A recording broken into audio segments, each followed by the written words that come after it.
আজ থেকে প্রায় 540 বৎসর পূর্বে যিনি ব্রজেন্দ্র নন্দন, যিনি যশোমতী মায়ের আদরের দুলাল, যিনি নন্দের নন্দন, সেই দাপরের শ্রীকৃষ্ণ কলি যুগে কলির পাপাচারী, ব্যভিচারী, অনাচারী জীব সকলকে উদ্ধার করার লাগে তিনি বৈকুণ্ঠের মায়া ত্যাগ করে, গোলক ধামের মায়া ত্যাগ করে উদয় হলেন নদিয়া নবদ্বীপ মাঝে শৌচি গর্ভ সিন্ধু মাঝে। আপনাদের অনেকের প্রশ্ন থাকতেই পারে, যিনি ব্রজেন্দ্র নন্দন, যিনি যশোমতী মায়ের আদরের দুলাল শ্রীকৃষ্ণ, তিনি বারবার পৃথিবীতে অবতীর্ণ হয়েছেন। সত্যতে এসেছেন, ত্রেতায় এসেছেন, দ্বাপরেও এসেছেন, কিন্তু তিনি কলিযুগে এত স্থান থাকতে নদিয়া নবদ্বীপে কেন আসতে গেলেন? হ্যাঁ, এই ব্যাখ্যাটা একটু করার প্রয়োজন আছে। আমাদেরকে জানতে হবে তিনি কেন নদিয়া নবদ্বীপে এলেন। দ্বাপর যুগে যেতে হবে আমাদের। দ্বাপরে একবার ভক্তশ্রেষ্ঠ নারদের অহংকার হলো। অহংকার বশত তিনি প্রচার করতে লাগলেন তিনি নাকি ভগবান শ্রী বিষ্ণু হরিনারায়ণের শ্রেষ্ঠ ভক্ত। আমার পরম দয়াল ভগবান সব কিছু সহ্য করতে পারেন, শুধু দুটো বস্তু তিনি সহ্য করতে পারেন না। সেটা কি গো? সেটা হলো ভক্তের চোখের জল আর ভক্তের অহংকার। হরিবল হরিবল। তিনি একবার চিন্তা করলেন আমার নারদের অহংকার চূর্ণ করতে হবে। তাই তিনি একবার দ্বারকাতে বসে বসে সবার মাঝে বলে দিলেন, আমার অসহ্য মাথার যন্ত্রণা হচ্ছে, আমি সহ্য করতে পারছি না, আমার শিরং পীড়ার রোগ হয়েছে। কত রাজবৈদ্য এলো, ওনাকে চিকিৎসা করলেন, কিন্তু কেউ সারাতে পারলেন না। কারণ আমার ছলনাময় ভগবান শ্রীকৃষ্ণের ছলনা ধরতে পারে এমন সাহস, এমন বুদ্ধি কার আছে গো? এমন বুদ্ধি কার আছে? তাই তো হরে কৃষ্ণ, তাই তো খবর দেয়া হলো নারদ ঋষিকে, যাও যাও সবাই মিলে নারদ ঋষিকে খবর দাও। নারদ ঋষি এলেন, প্রভু প্রভু আপনি অসুস্থ? হ্যাঁ নারদ, আমার যে অসহ্য পীড়া হয়েছে, মাথার যন্ত্রণায় আমার সমস্ত শরীর কেমন যেন হয়ে যাচ্ছে নারদ। কি করি বলতে পারো নারদ? কেন প্রভু, তোমার এত রাজবৈদ্য থাকতে তুমি যন্ত্রণা সারছে না? না না নারদ, এইভাবে আমার রোগ সারবে না। কেমনে সারবে প্রভু? বলে দাও, বলে দাও প্রভু, যা যা কিছু করণীয় আমি সেটাই করব আপনার জন্য। বলল নারদ, যদি কোনো ভক্ত স্বইচ্ছায় প্রেম ভক্তি সহযোগে তার পদধূলি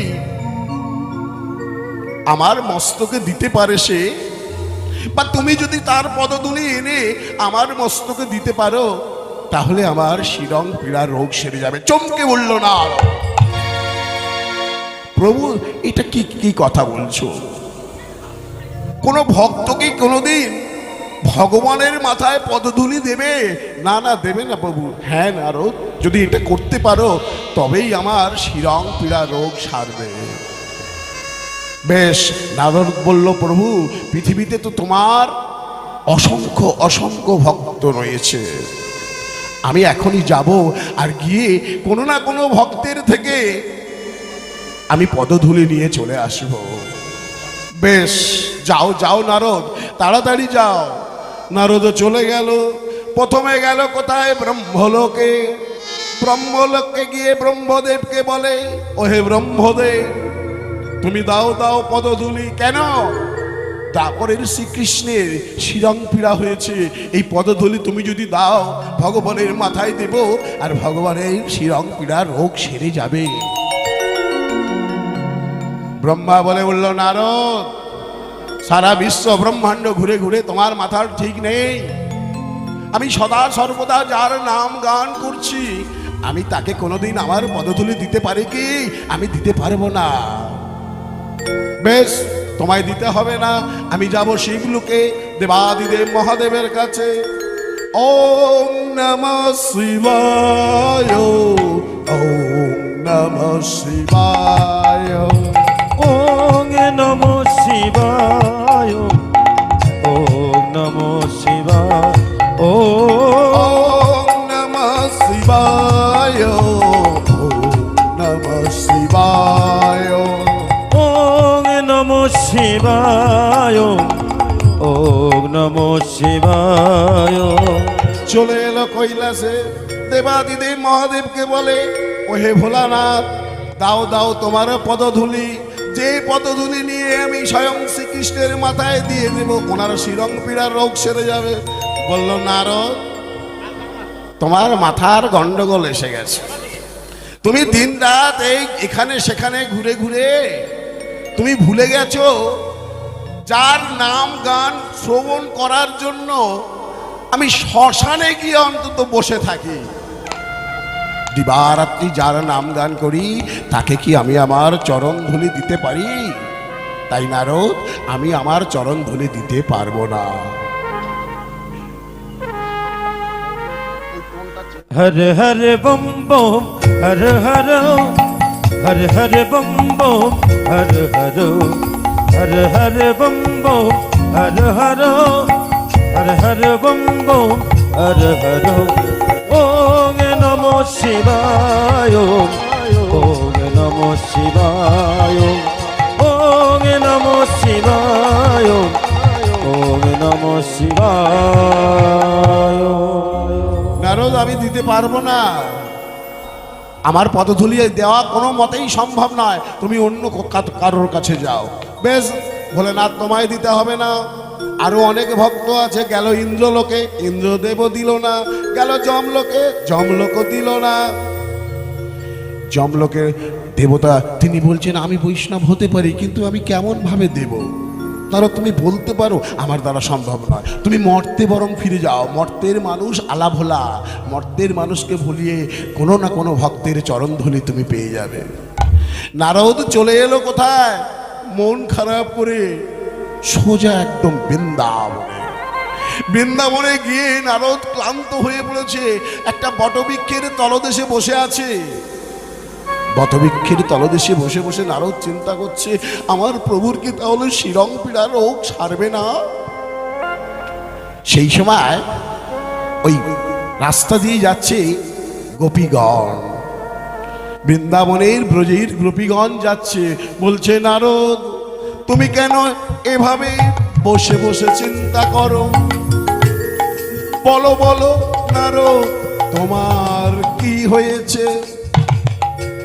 নারদ বলে, জানো জানো, ওই দ্বারকার কৃষ্ণের শিরং পীড়ার রোগ হয়েছে। সারবে কেমনে নারদ? সারবে তখনই যখন কোনো ভক্ত তার পদধূলি দেবে, আর সেই পদধূলি নিয়ে আমি যদি ভগবানের মাথায় দিয়ে দিতে পারি, তাহলে সেরে যাবে। বেশ বেশ নারদ, আমরাও তো কৃষ্ণের ভক্ত, আমরাও কৃষ্ণের ভক্ত, আমরা তোমাকে আমাদের পদধূলি দেব। বলছে, তোমরা ব্রজের গোপী আলাভোলা মেয়ে ছেলে, তোমাদের কি নরকে যাওয়ার ভয় নেই? আরে তোমাদের পদধূলি নিয়ে তুমি ভগবানের মাথায় দেবে? বলল, তাতে কি আছে? এসো এসো নারদ, আমাদের পদধূলি নিয়ে যাও। নারদ চিন্তা করছে, বেশ, কোনো কেউ যখন আমায় পদধূলি দিল না, আমি তো নারদের পদধূলি, নারদ চিন্তা করছে কেউ যখন পদধূলি দিল না, তাহলে এর পদধূলি নিলে আমাদের ক্ষতি কি হবে? নারদ নেবে কিসে? বললো তোমার উড়ুনিটা আছে, উড়ুনিটা পেতে দাও, আমি এতেই আমরা সবাই মিলে তোমাকে পদধূলি দেব। বেশ, গোপীগণ কি করছে? ব্রজের ধুলো মেখে মেখে, ব্রজের ধুলো পায়ে মাখছে, আর পায়ে মেখে সেই নারদের ওড়নাতে ঝেড়ে ঝেড়ে দিচ্ছে। যখন অনেকটা ধুলিকণা হয়ে জমে গেছে, বলছে নারদ এবার নিয়ে যাও, নিয়ে তুমি দাও, পরে যাও, যাও যাও দ্বারকায় নিয়ে তুমি শ্রীকৃষ্ণের মাথায় দিয়ে দাও। নারদ বলে বেশ। নারদ ওই ধুলি নিয়ে সোজা একদম দ্বারকাতে গিয়ে দেখছে ভগবান শ্রীকৃষ্ণ তার পত্নীগণের সঙ্গে আনন্দ উল্লাসে ব্যস্ত। বলছে ভগবান এটা কি হলো? তুমি বললে ব্রজের তুমি বললে একটা পদধূলি নিয়ে এসো ভক্তের, আমি নিয়ে আসলাম, আর তুমি মাথায় না দিয়ে এখন তোমার স্ত্রীদের সঙ্গে তুমি হাসাহাসি করছো বসে বসে রাজপ্রাসাদে।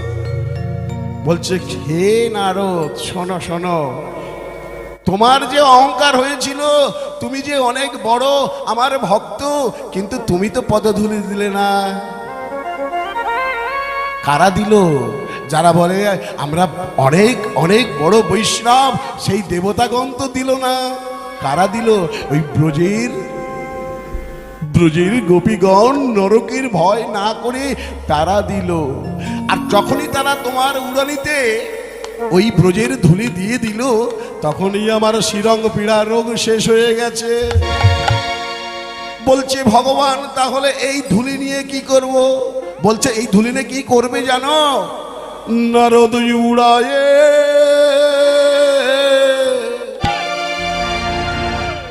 নারদ উড়ায়ে দাও দাও হে ওহে নারদ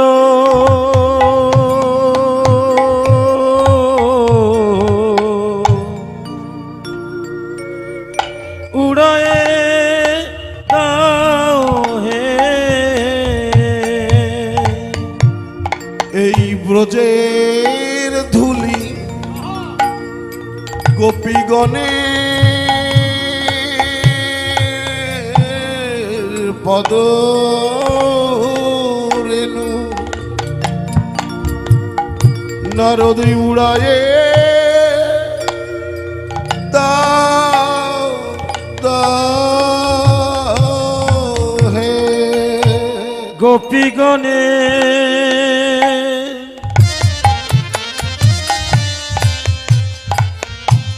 পদরেন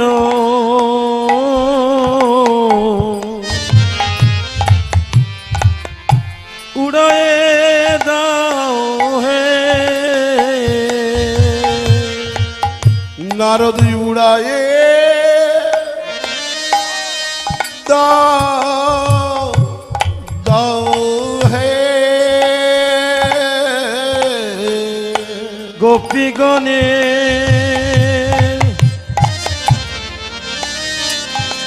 পদরেন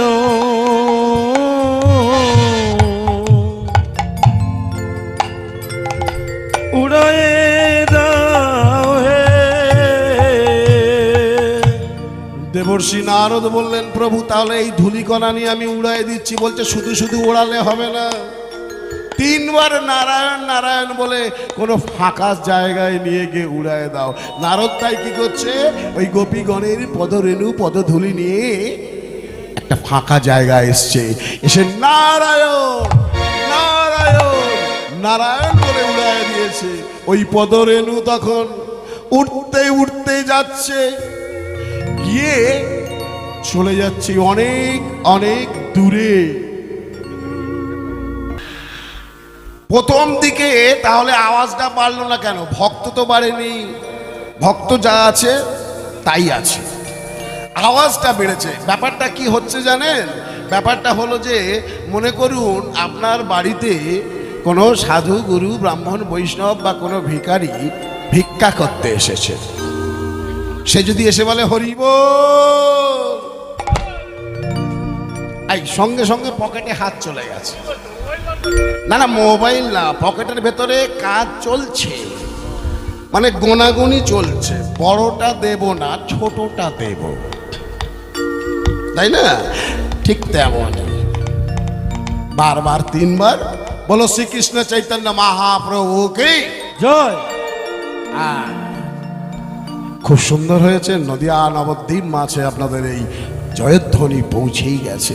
ঠিক তেমনি নারদ যখনই ওই ধুলো উড়ায় দিয়েছে, ধুলা উড়ে উড়ে চলে যাচ্ছে, নারদ প্রশ্ন করল, প্রভু এই ধুলা কোথায় যাবে, আর এই গোপীগণের পদধূলির মাহাত্ম্য কি? বলছে জানো, এই ধুলা যেখানে গিয়ে উড়ে পড়বে আমি সেখানে কলিযুগে অবতীর্ণ হব। আমি নদিয়াতে গৌরাঙ্গ ও হব। হরি হে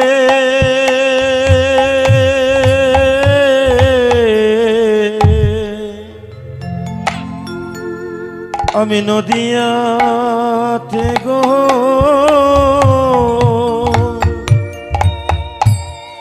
রঙ্গ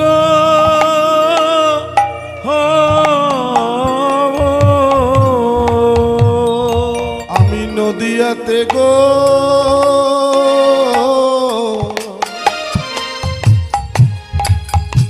গৌরাঙ্গ হব। আমি কলি যুগে ওই গোপীগণে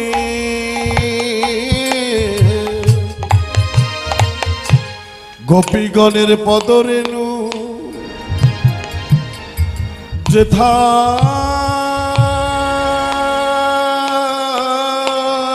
পড়বে নারো গোপীগণে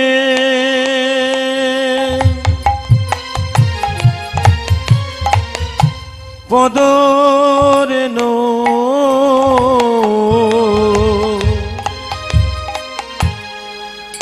অঙ্গে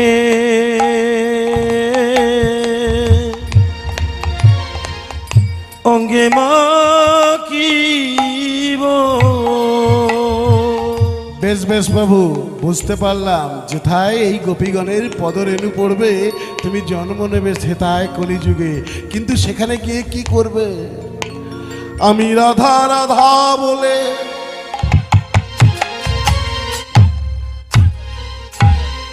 আমি শুধু কাঁদব।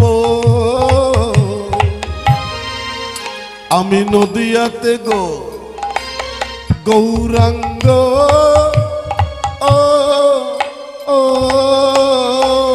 হব। রাধা রাধা বলে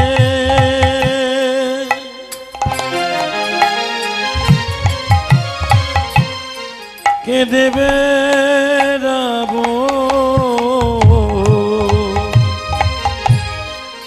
নদিয়াতে গো রঙ্গ। আমি রাধা বলবো আর রাধা বলে কাঁদব। নদিয়াতে গৌরাঙ্গ ও হব। রাধা রাধা বলে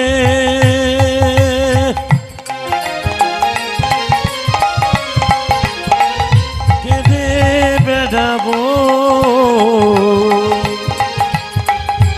নদিয়ার গৌরাঙ্গ হব।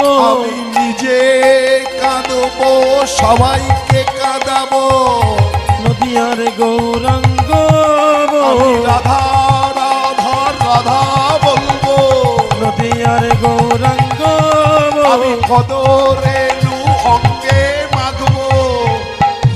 নদিয়ার গৌরাঙ্গ আমি নিজে কাঁদবো, সবাইকে কাঁদাবো। নদিয়ার গৌরাঙ্গ আমি হরি হরি হরি বলবো, হরি হরি হরি বল। নিজে কাঁদিব আর সবাইকে কাঁদাবো, নদিয়ার গৌরাঙ্গ নিজে কাঁদিব আর সবাই কাঁদাবো, নদিয়ার গৌরাঙ্গ আমি নদিয়াতে গো রঙ্গ। যেই না কৃষ্ণচন্দ্র বলেছে আমি কলিযুগে গৌরাঙ্গ হব, সঙ্গে সঙ্গে ওই স্থানে উপস্থিত হয়ে গেছে একজন। কে গো? দেবাদিদেব মহাদেব। বলছে এই যে কৃষ্ণচন্দ্র, তুমি তো রাস করেছিলে ব্রজেতে, আমাকে ওই রাজমঞ্চে ঢুকতে দিলে না। আমি তো বলেছি কলিযুগে ঘরে ঘরে রাজ দর্শন করা।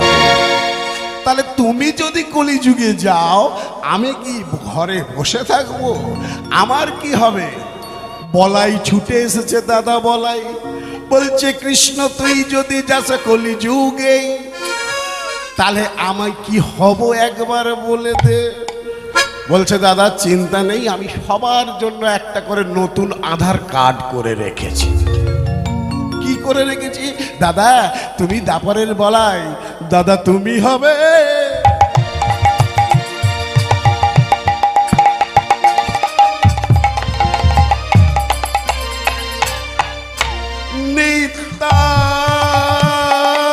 নিত্যানন্দ।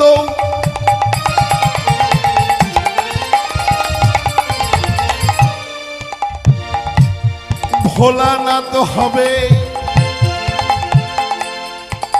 অদ্বৈত। ওগো তুমি হবে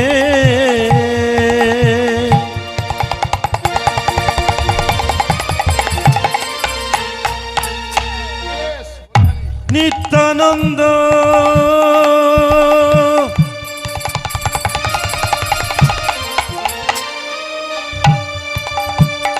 ভোলানাথ হবে অদ্বৈত। দাদা তুমি হবে নিত্যানন্দ।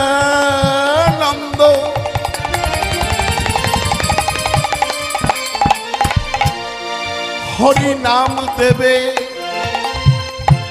পরমানন্দ।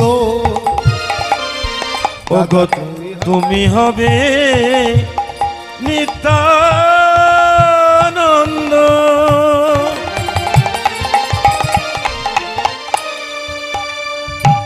আমি হব অদ্বৈত।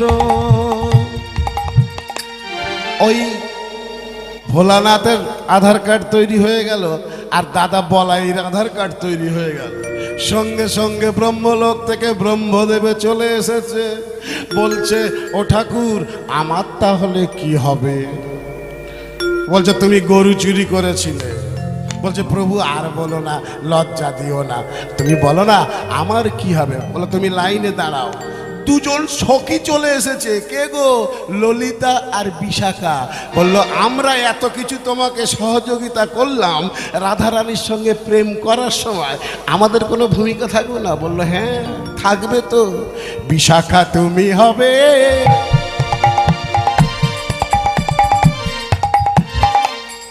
রামানন্দ।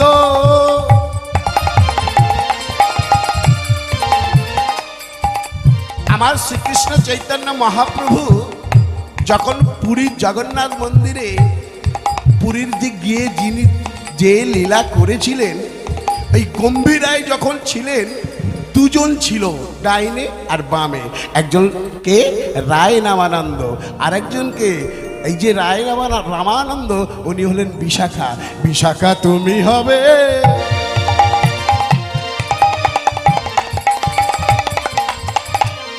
রামানন্দ।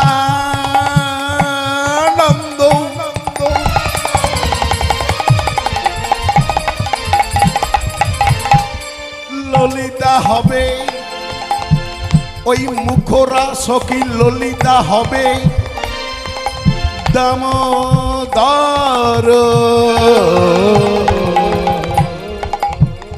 তুমি বিশাখা, তুমি হবে রায় রামানন্দ, আর এই ললিতা ও হবে দামোদর।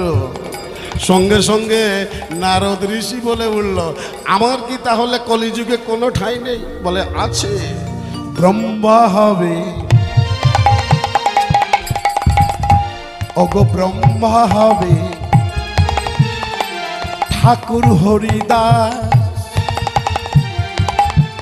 আর ব্রহ্মা হবে ঠাকুর হরিদাস।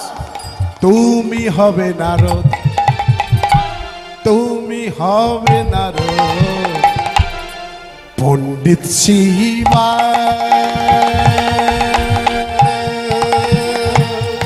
ওগো তুমি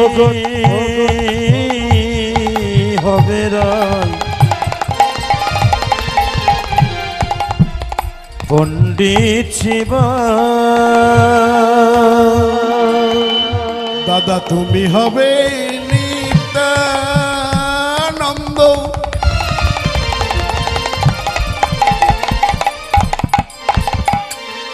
কলিযুগে প্রেম দেবে, হরি নাম দেবে পরমানন্দ।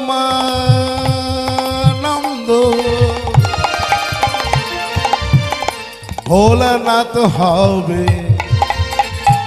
ওই ভোলানাথ হবে অদ্বৈত। বাস, এক এক করে সবার আধার কার্ড তৈরি হয়ে গেল। এলো কলিযুগ, আগে পিছনে সবাই পরপর চলে এলো।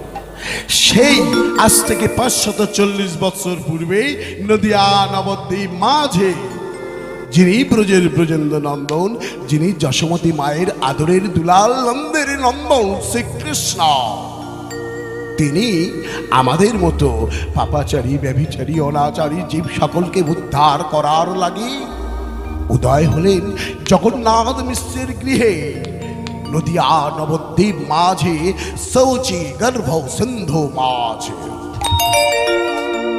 আমার মহাপ্রভু আজ নদিয়া নবদ্বীপ মাঝে, নদিয়া নবদ্বীপের রাস্তায় বেরিয়ে পড়েছে। সঙ্গে রয়েছে কে? অদ্বৈত আচার্য, সঙ্গে রয়েছে নিত্যানন্দ, সঙ্গে রয়েছে কে? দাদা নিত্যানন্দ শিবাস ঠাকুর আর রাধারানী স্বরূপা গদাধর। তিনি কি করছে? হরিনাম দিচ্ছেন। কি বলছেন? তোমরা নাম ভজ, নাম চিন্ত,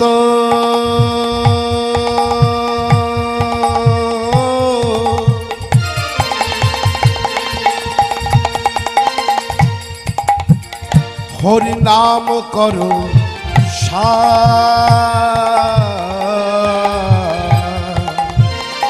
নাম ভজ,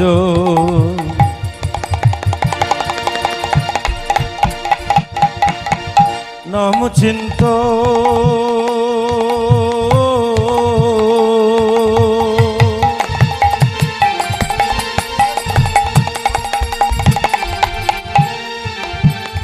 নাম করো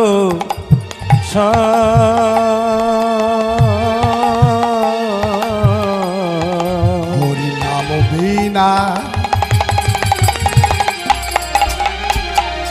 হরি নাম বিনা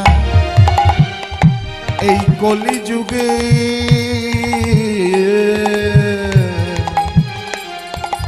গতি নাহি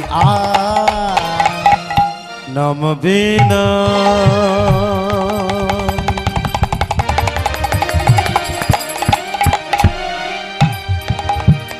কলি জীবে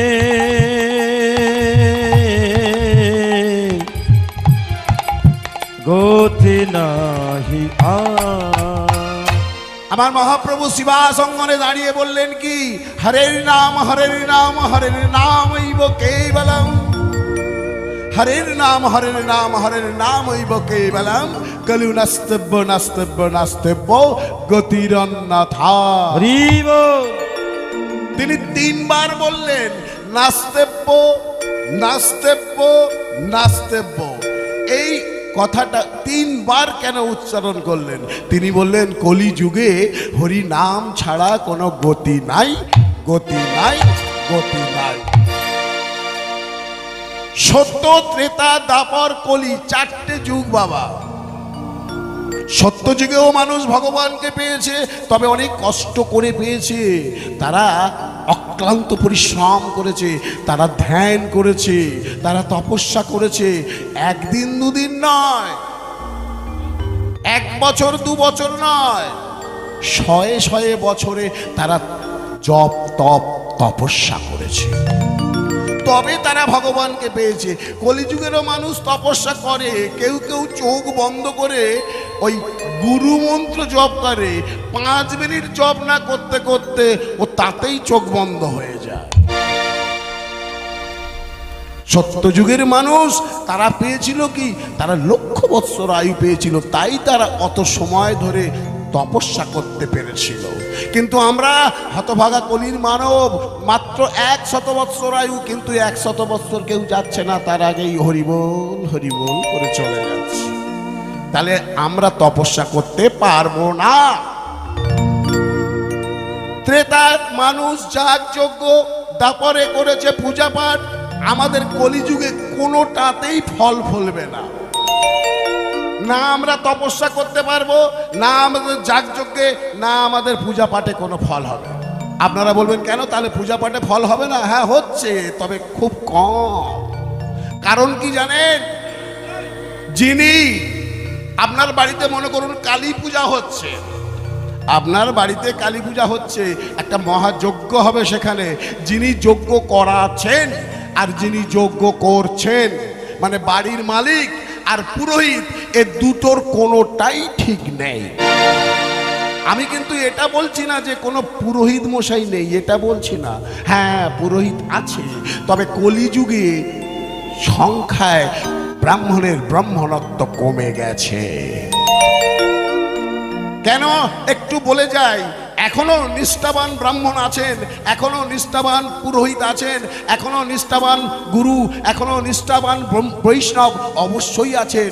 না হলে যে তুলসী গাছ বেঁচে থাকতো না, না হলে যে গাছে গাছে ফুল ফুটতো না, না হলে সূর্য চন্দ্রের উদয় হতো না। তবে নিষ্ঠাবান পুরোহিত, নিষ্ঠাবান বৈষ্ণব বড় সংখ্যায় কমে গেছে। আপনার বাড়িতে যজ্ঞ হচ্ছে, পুরোহিত মশাই আপনাকে একটা লিস্ট করে দিয়েছে, এতগুলো ধুতি, এতগুলো শাড়ি, এতগুলো গামছা, বেলকাঠ, ঘি, এগুলো সব লাগবে। সর্বপ্রথমে দশকর্মার দোকানে গিয়ে বাড়ির মালিক কি বলছে জানেন? এই যে দোকানদার, ধুতি দাও, তবে কোন ধুতি? ওই কেউ ব্যবহার করবে না, যজ্ঞ হবে গো, যজ্ঞের ধুতি দাও, যজ্ঞের ধুতি। তাই না? দশকর্মা দোকানে যজ্ঞের ধুতি পাওয়া যায়, যা বড় বড় সাইজ, কোমরে ভালো করে কাছা দেওয়া যাবে না। তাহলে যেটা মানুষে পড়তে পারবে না সেটা দেবতাই কি পড়বে ভেবেছে? কোনো মতেই না।